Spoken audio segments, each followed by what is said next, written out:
Should America be involved in offense in the Israel-Iran war? Take a look at this clip over here with Gad Saad, where he goes through his assessment of Iran and what's going on in Israel, and whether or not he believes that America should be involved. So we'll watch this clip together and then talk about it. But first, hit that subscribe button over there in the corner. We'd love to stay in touch. Check this out. Iran, as you know, was taken over by the Islamic regime under Ayatollah Khomeini in 1979.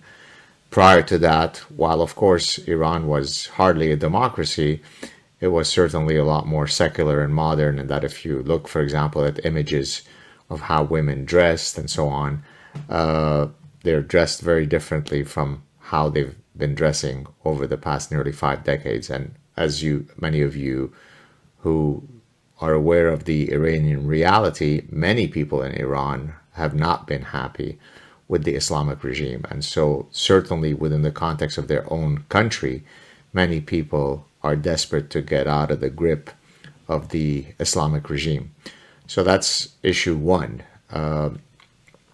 Secondly, the Iranian regime has repeatedly said over and over and over again that they have to ultimately, if able to do so, get rid of the great Satan, meaning the United States, death to America, and little Satan, Israel. And that is a fundamental premise of their outlook on life. The only reason why they haven't done it is because they can't do it. But it's certainly not because they don't have the desire or the willingness to do it if they were able to actually do it. For many, many years, there have been endless number of diplomatic attempts to ensure that Iran does not develop a nuclear weapon. And all of these have failed. And so, as often happens in life, there's a tipping point where you have to act. You're too fat, you're going to die of a heart attack, so you decide this is the day where I'm going to start taking care of my blood pressure, of my elevated cholesterol score, whatever it may be. And so Israel decided that it was time to finally act. As you of course know, Iran is the state-sponsored, the state-sponsored terrorism comes largely from Iran, whether it be Hezbollah, to some extent Hamas, and so on and so forth. They have all of their proxies in my home. And so one can simply ask the question, has the Iranian regime over the past nearly 50 years been a force for good or not? Would it be better if the world had an Iran that was more secular and modern, or a world where within the eschatology of the Iranian regime, they welcome an end of times battle? They've said it. It's literally part of their Shia doctrines. And so it doesn't take a profoundly astute student of Iran to understand that this is a regime that most sane people in the world would say is probably the cause, not probably, is the cause of incredible instability. They have been responsible for the death of many Westerners, including many Americans. And so from that perspective, the fact that Israel decides to now go in and first try to get rid of the nuclear weapons and possibly put pressure on the Iranian regime to be ultimately toppled is maybe a good thing for the world, right? Now let me address some of the concerns that I've heard from some of my American quote friends.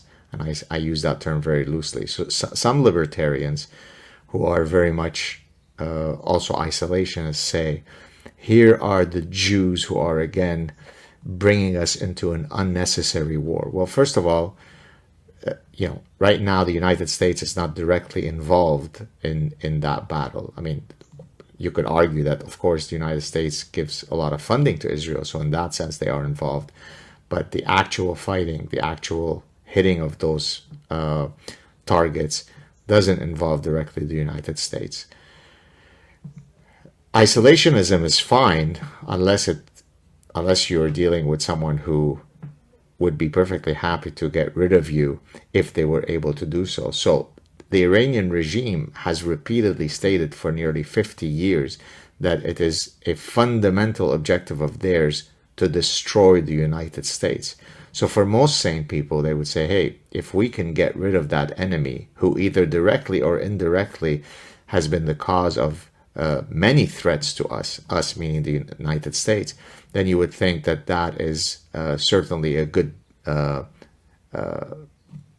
objective to pursue, namely to topple that regime. So the idea that you should be isolationist, well, nobody's asking the United States to go in with boots on the ground to fight the Iranians in Tehran, right? Okay, so that's number one.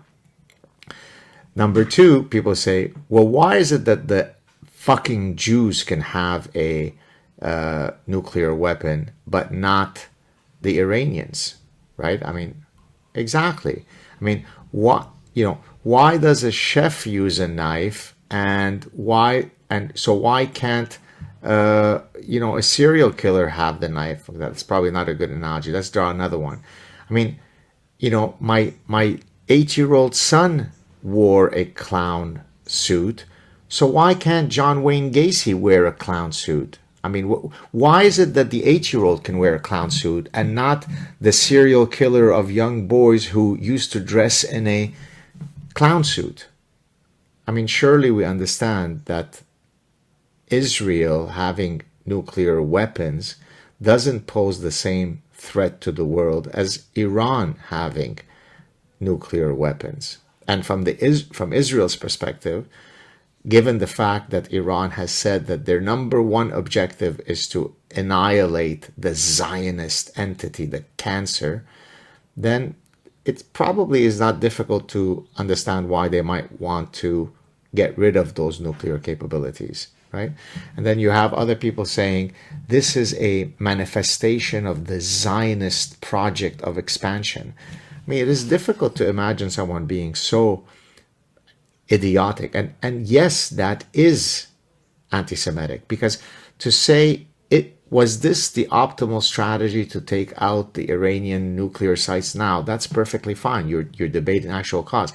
But when you start hallucinating about illusory realities only because it is related to Israel, the Jewish state, then that tends to suggest that you have dark impulses in your heart, right?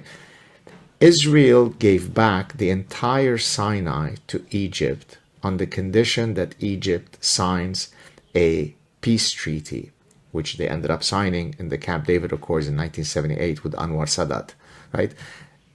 If they were an expansionist Zionist project that's meant to take over the entire Middle East, would they have given up a region that would have made their country an astoundingly larger country? When they gave up the Golan Heights to Syria, would that have been a measure of expansionism? So in what world would it make sense for them to be attacking the nuclear facilities all around Iran, and that is just some frivolous war that the Zionists are engaging in because they want to expand their territory? But between Israel and Iran, there are many other countries. Explain to me geographically, for those of you who know mathematics, the four color problem, how to color the map of the world such that no two countries share the same color. How do we get from Israel to Iran as an expansionist, a territorial expansionist project, while skipping all the countries in between? So what kind of talk is that, to think that Iran cannot have nuclear weapons for the same reasons that felons are not allowed to purchase automatic weapons? Because a law-abiding person is allowed to have a gun. A felon is not allowed to have a gun. Both of these people are human beings. One of them, because of their status as a felon, can't have a gun. So France can have nuclear weapons. Britain can have nuclear weapons.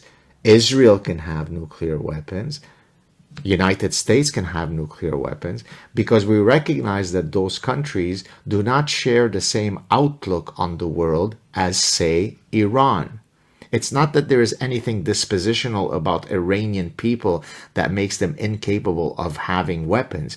It's the Iranian regime that has a very clear objective, and that is to destroy great Satan and little Satan if they had the possibility to do so. So do you not think, for all of you libertarian isolationists, if Iran had the capacity to create a dirty nuclear bomb or a ballistic nuclear bomb, would that make Americans feel safer? Would that add to the likelihood of the national security of the United States, or would it hinder it? So stop saying things like Zionist and the Jews and so on. Just look at it using Occam's razor. Try to rise to the occasion. Okay? If France right now were to take, had it not been Israel who did what they did, but it was France, would you have said the same kind of venom? The French expansionist colonialist project? No, you would probably say that the French decided that for whatever reason it was imminent for them to take out the nuclear capabilities of Iran. This is exactly what's happening with Israel. If Israel had the assuredness that, Iran would never cause them any threats, they might have a different perspective on the issue. But the reality is, as I've repeatedly said, this is their central mission in life. By the way, I've interacted with tons of Iranian students, many of whom come here to do, graduate degrees and so on. They will tell me how much they despise the Islamic regime. Very educated people, very sophisticated people with an incredibly rich heritage, with an incredibly rich culture that predates Islam by thousands of years. So from the perspective of, does the removal of this Iranian regime and their capacity for having nuclear weapons, does that add to world security, or does it, make the world more dangerous by not granting Iran a nuclear weapon? That's it. Forget about Zionism and the Jews. That's the key metric. So when it comes to the whole America First movement, President Trump was actually asked about this when it comes to the U.S. getting involved in Iran in any particular way. President Trump responded that he coined the phrase America First. Nobody was really talking about America First before he came on the scene. And he said that how can you have America First if you have an evil regime like Iran that's constantly threatening the United States, wants to acquire nuclear weapons, and then says in the same breath, death to America and death to Israel. And that as soon as we eradicate the little Satan, Israel, we will go to the big Satan, America. How can that not be America First by dismantling their nuclear capabilities? Now, I'm not for America being involved in a boots on the ground sort of way, just with moral support and giving them the green light. Let Israel do what it's got to do.